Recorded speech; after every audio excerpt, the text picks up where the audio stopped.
स्वागत है आप लोगों का। और मैं एक्सप्लेन करने वाला हूँ आप लोगों के लिए स्पाई एक्स फैमिली की मांगा, जो सीज़न 1 जहाँ पे ख़त्म हुआ था उससे आगे की जो कहानी मांगा में है वो मैं आप लोगों के लिए एक्सप्लेन करने वाला हूँ। तो जो सीज़न 1 ख़त्म हुआ था वो चैप्टर 16 तक ख़त्म हुआ था। चैप्टर 17 से मैं स्टार्ट करूँगा। अब चैप्टर जो 17 है वो 2 पार्ट में डिवाइडेड है। पार्ट 1 जो चैप्टर 17 का है उसकी स्टोरी हाफ में ख़त्म होके चैप्टर 18 है जो उसमें कंटिन्यू हो रही है और उसमें पूरी हो रही है।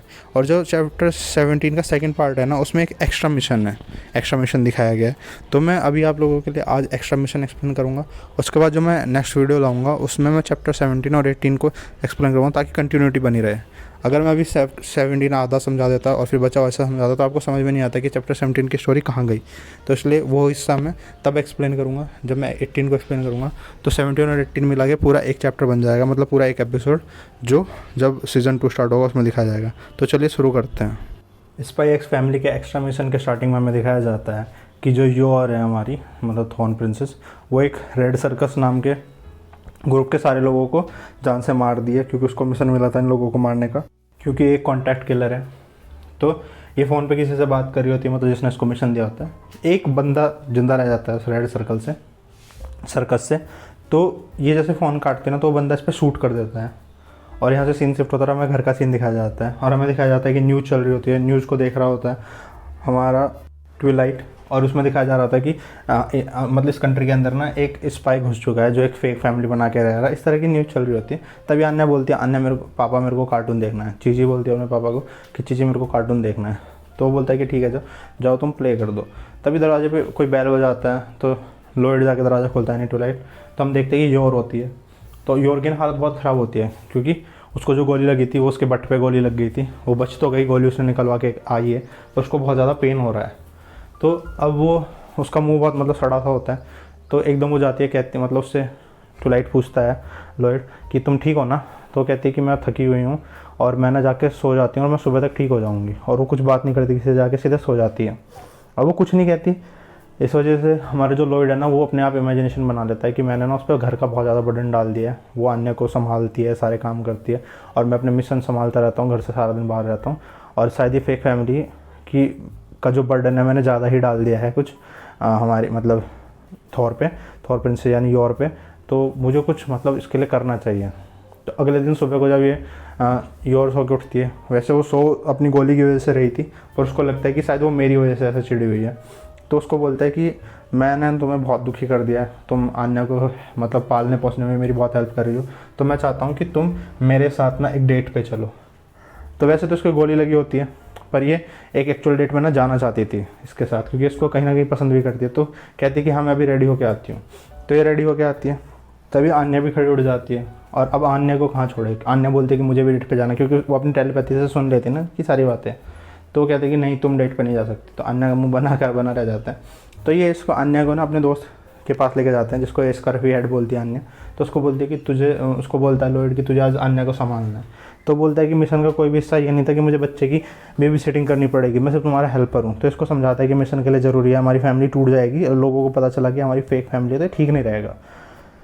तो ये इसकी बातों सुन लेता है और फिर चल पड़ता है। तो इसने ना लॉयड ने कार मंगाई होती है योर को डेट पे ले जाने के लिए, पर योर के बट पे गोली लगी होती है तो कार में नहीं बैठना चाहती है।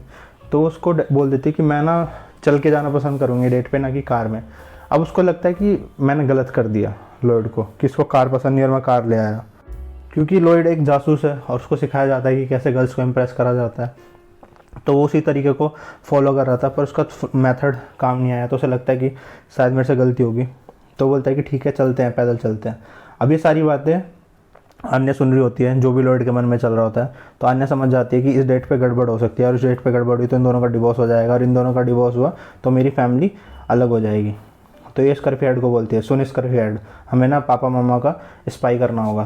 तो बोलता है कि हैं क्या कह रही हो। कहती है कि हम शैडो में रह के इन दोनों को देखेंगे ये दोनों क्या कर रहे हैं। तो बोलता है कि हाँ मुझे भी फ़नी लग रहा है, बच्चे के साथ कार्टून देखने से तो अच्छा है। तो ये बोलता है कि तो चलो फिर एक काम करते हैं, हम दोनों ना अपना भेस बदल लेते हैं। और स्कर्फी हेड ना अपना भी भेस बदल लेता है और इसका भी भेस बदल देता है, आन्या का भी। आन्या को मतलब चश्मा पहना देता है और इनको फॉलो करने लग जाते हैं।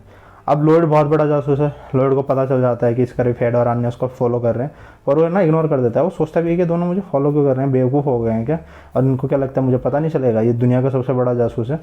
पर ये उस टाइम पे ना अभी थोड़ा सा योर पे फोकस करना चाहता है, तो इन दोनों को इग्नोर कर देता है और चलता रहता है योर के साथ। अब लॉयड योर को ना शॉपिंग के लिए लेके जाता है, तो बोलता है उसको कि तुम्हारे मतलब लेग्स बहुत प्यारे हैं, तो तुम ये टाइट पैंट पसंद कर सकती हो। तो जैसा उसको सिखाया जाता है उस चीज़ को फॉलो करता है अपने मेथड को। तो पर उसके बट पे गोली लगी, तो बोलती है कि इतनी टाइट पैंट पहनूंगी तो मेरा घाव और ज़्यादा बिगड़ जाएगा। तो कहती है कि नहीं मुझे पैंट नहीं पहननी। गुस्से में कह देती है थोड़ा, क्योंकि उसको दर्द हो रहा होता है।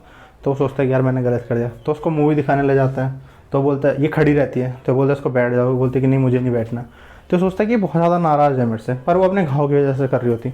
वो फिर उसको अलग अलग जगह ले जाता है, जू में ले जाता है, मतलब बोट पे ले जाता है घुमाने के लिए, पर वो कहीं भी खुश नहीं होती। तो बोलता है कि यार मैंने उसको ज़्यादा ही नाराज़ कर दिया और अब मैं क्या करूँ। तो उसको बोलता है कि चलो फाइनली डिनर पे चलते हैं। अभी एक बहुत बड़े रेस्टोरेंट में पहुँचते हैं डिनर करने के लिए। अब जैसे रेस्टोरेंट में डिनर करने के लिए पहुँचते हैं ना, तो ये बैठ जैसे तैसे करके इसे वहाँ बैठना ही पड़ता है योर को, क्योंकि अब इसका कोई ऑप्शन नहीं था। तो ये बैठ जाते हैं, इनके लिए सीट रिजर्व होती है। अब आन्या भी अंदर घुसने की कोशिश करती है इसके साथ स्कर्फी हट के, पर इनको बोला जाता है कि बच्चों को अलाउ नहीं है रेस्टोरेंट में आना, इस रेस्टोरेंट वाले होते हैं जो। तो ये दोनों वापस जाने लग जाते हैं। तब भी एक चीज़ हमें दिखाई जाती है, आन्या ना रुक जाती है और आन्या को ना अंदर से किसी की आवाज़ आ रही होती है रेस्टोरेंट से, अपनी पावर की हेल्प से सुन रही होती है। और हमें दिखाया जाता है जिस रेड सर्कस के लोगों को आज योर ने मारा था उनमें से एक मेंबर ना जिंदा बच गया था और वो छुपा हुआ था।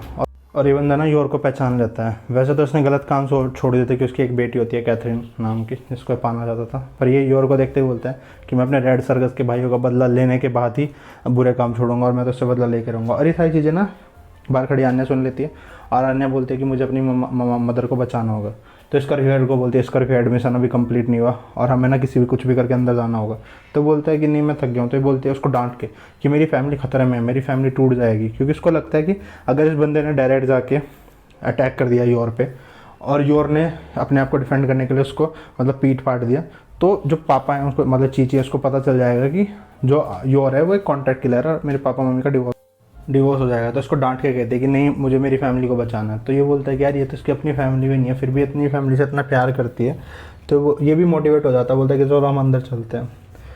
तो जब तक ये अंदर जाते हैं ना तब तक जो वो बंदा होता है रेड सर्कस का, वो जो थॉर प्रिंसेस होती है ना, इन्होंने अपने लिए वाइन ऑर्डर करी होती है। तो एक फ़िश होती है जिसका मतलब अगर ड्रिंक में उसका जहर मिला दिया जाए तो इंसान की जान जा सकती है। उस ड्रिंक को बना के थॉर के लिए मतलब हमारी थॉर प्रिंसेस के लिए भेज देता है। पर ये ना जहर की क्वांटिटी थोड़ी कम रखता है गलती से, क्योंकि उसको नॉलेज नहीं होती। और गोली की वजह से योर की बॉडी में ना पहले से एक पॉइजन दौड़ रहा होता है।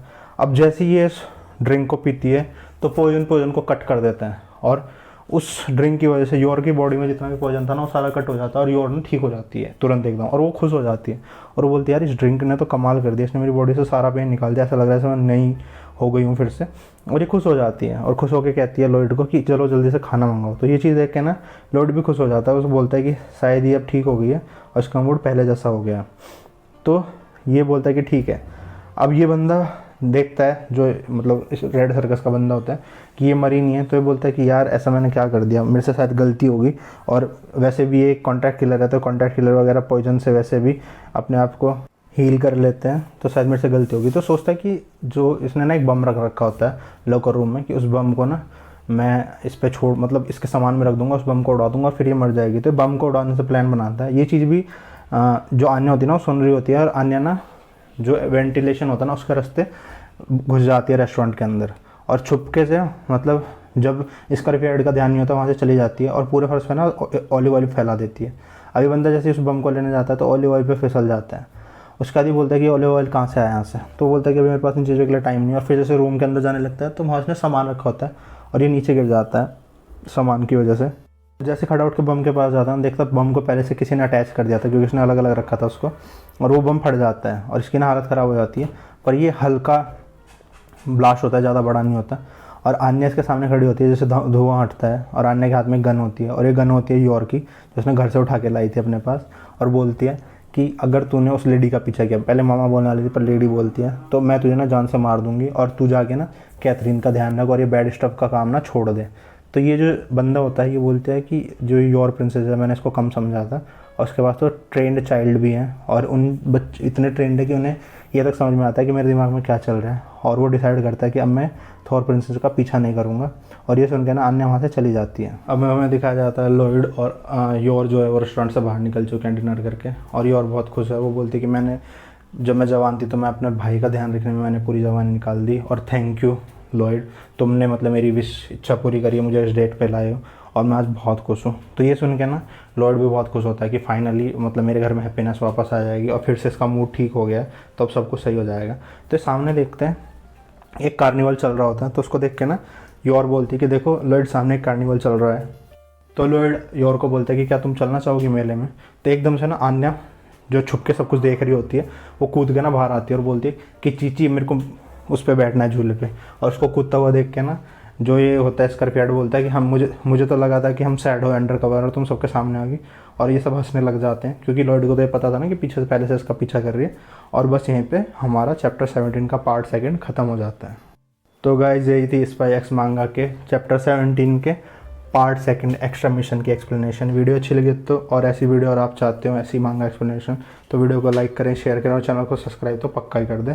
और देखते रहे एनिमे निंजा 2.0 को ऐसी और सम वीडियोज़ के लिए। Thank you so much.